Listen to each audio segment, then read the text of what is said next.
On the 9th of July 2020, David Cuthbert, an innocent young teenager, was shot during a confrontation between a group of men from Kari Su village in the Musa LLG of the EGV Tari district, a rogue police officer from Lae, who was allegedly employed by a logging company, and local police from Popondetta, who were sent to investigate rogue police officers operating in the logging camp area. The confrontation was a result of a dispute between the logging company and local landowners. In a statement by Governor for Oro Province, Honorable Gary Jufa, he expressed great sorrow and sentiment with the family of the deceased and the people of Oro Province. He also expressed outrage and anger towards the logging company, which he has alleged are doing illegal logging in his province. 6 months before this incident, on January 16, 2020, Governor Jufa expressed disappointment on his Facebook page that relevant ministers in the Marapi Stephen government were not subscribing to the cause of Take Back PNG. His outburst and disappointment were the result of lack of support from relevant government agencies against illegal logging in his province. In the same statement, Jufa announced that he will be taking legal action against the logging company operating in Musa LLG in the EGV Tari district of Oro Province. Governor Gary Jufa goes on, in the same statement, to call out his people of Lower Musa to take necessary action to protect their resources, for the government has not endorsed the illegal logging project in their area. Gary Jufa, governor of Oro Province, has been an outspoken advocate against logging in his province, in Papua New Guinea. Since entering politics in 2012, Governor Gary Jufa has been at the forefront of fighting illegal logging in his province.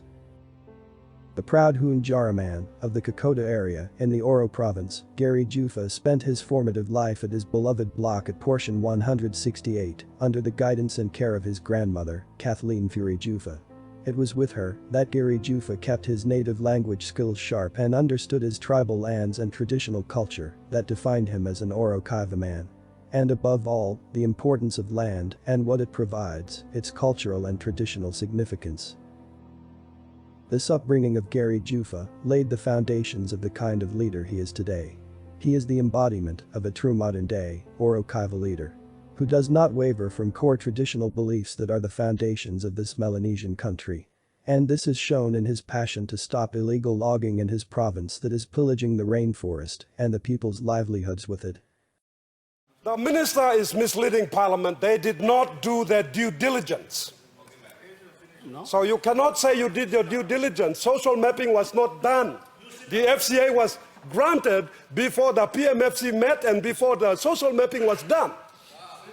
So due diligence was never done. You don't know who the genuine landowners of Collingwood are, so don't mislead Parliament.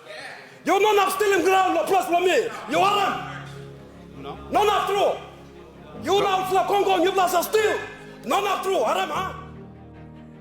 On the 18th of August 2020, after pleas from Governor Gary Jufa, an operation sanctioned by the PNG Immigration and Citizenship Authority was launched in Oro Province, targeting the logging camps. This operation found 30 foreigners of Asian origin in breach of immigration laws with no proper work permits.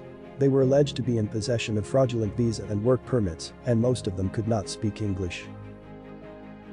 While the governor of Oro Province continues to fight illegal logging in his province, the people of EGV Tari district are left to wonder what has become of their Member of Parliament, Honorable Richard Masser Rare.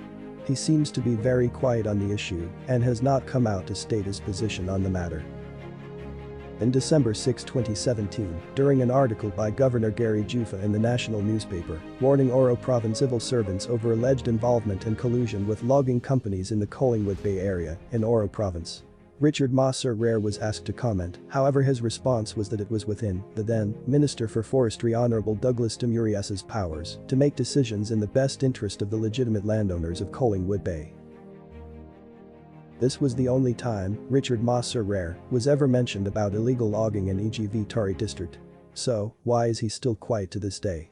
Even when video footages were posted on Facebook with pleas from the people of Musa LLG on the atrocities that was happening by logging companies months before the killing of the innocent teenager David Cuthbert. This video was posted on social media 2 weeks ago. It shows sago trees being felled by a new logging company that is operating in the Lower Musa area, Oro Province.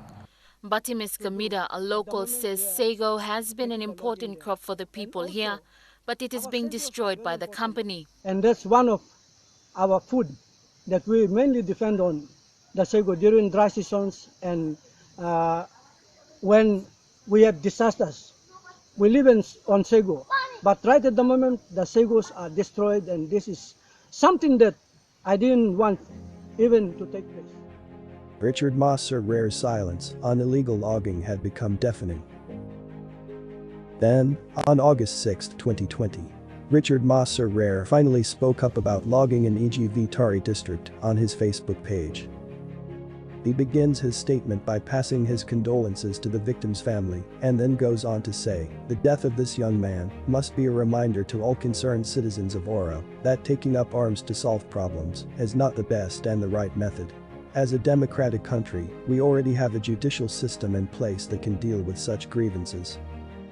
So Richard Mosser Rare, after years of silence and turning a blind eye to their plight, condemns their action. This clearly shows that Richard Mosser Rare does not understand the significance of land and rainforest to his people's livelihoods.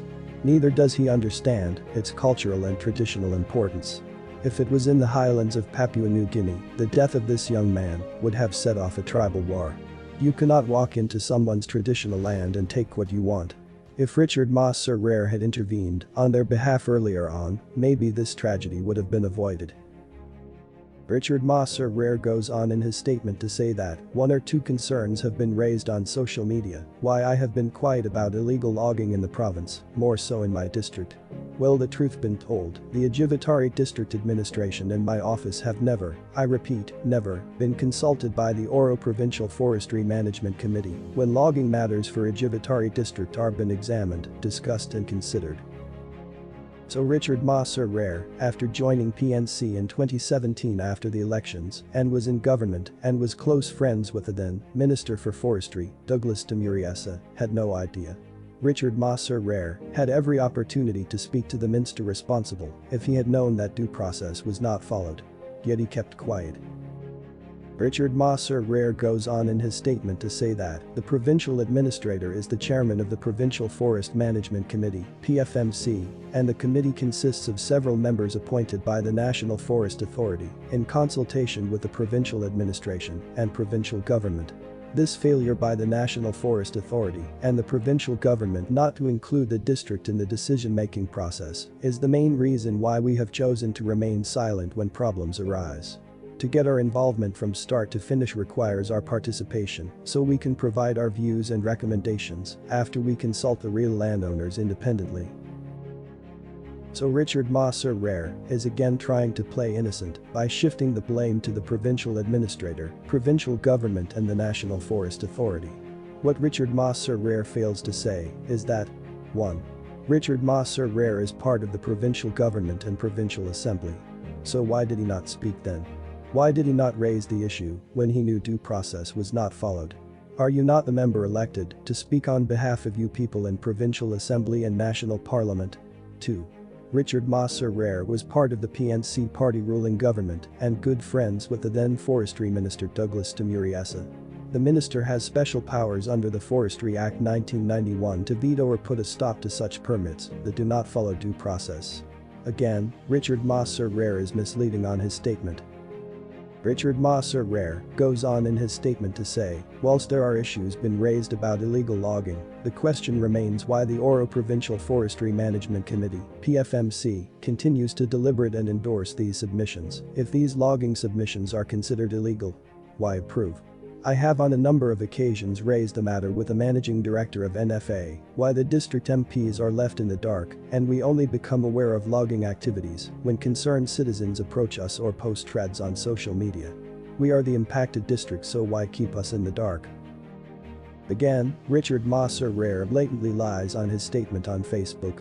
Richard Mosser Rare had every opportunity and access, even to the highest office, the office of the Prime Minister, to plead his people of EGV Tari's case and stop all the illegal logging activities in his electorate, yet he continued to play dumb.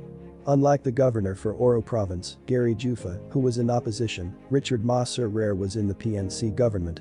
Yet he kept quiet. Why? Richard Mosser Rare goes on in his statement to accuse persons on Facebook of spreading false allegations that he had vested interest in Wanigela logging. He then says that, "I have built my reputation over many years and have earned the respect of many of my peers and business leaders in PNG and abroad. If you have a problem with the transnational criminals and illegal loggers, go after them and not me." Richard Ma Sir Rare deserves a gold medal. In this one statement on Facebook, he has blatantly lied so much that we don't know what reputation of his he is referring to. On September 4, 2018, Pavilion Constructions and Logistics Limited signed contracts to the value of 2.4 million kina to repair roads in EGV Tari district. Later this year, on September 4, 2020, Pavilion Constructions and Logistics Limited was endorsed by the EGV Tari District Development Authority to carry out the 5 million kina off-Ori road upgrade. So who are the owners for Pavilion Constructions and Logistics Limited, and why was this company chosen over locally owned companies? According to the Investment Promotion Authority records, Pavilion Constructions and Logistics Limited is owned by a Malaysian named Yisiang Huang. Mr. Yisiang Huang is also the owner of Oro Wood Limited that owns the timber processing mill at Oro Bay in the EGV Tari district. Mr. Yisiang Huang is also the owner of Itapi Forest Products Limited, Woodwell Limited, and 30 other shady logging companies operating in Papua New Guinea. So is Richard Ma Sir Rare in bed with the illegal logging cartel that's pillaging our virgin rainforests out of greed? Is this why he has been so quiet about illegal logging since he became the member for EGV Tari? What do you think? Is this why Richard Ma Sir Rare joined the former Minister for Forestry, Douglas Tamuriesa, to our development party? Richard Ma Sir Rare is not originally from Oro Province and is not an Oro Kaiva man. He does not understand the land and its significance, its cultural and traditional importance to our way of life. We know that Richard Ma Sir Rare is only in it for self-interest and will continue to do so. As he himself has already said it, that his political agenda and personal integrity are the last things on his mind. He is a man without integrity and will continue to serve his own interest.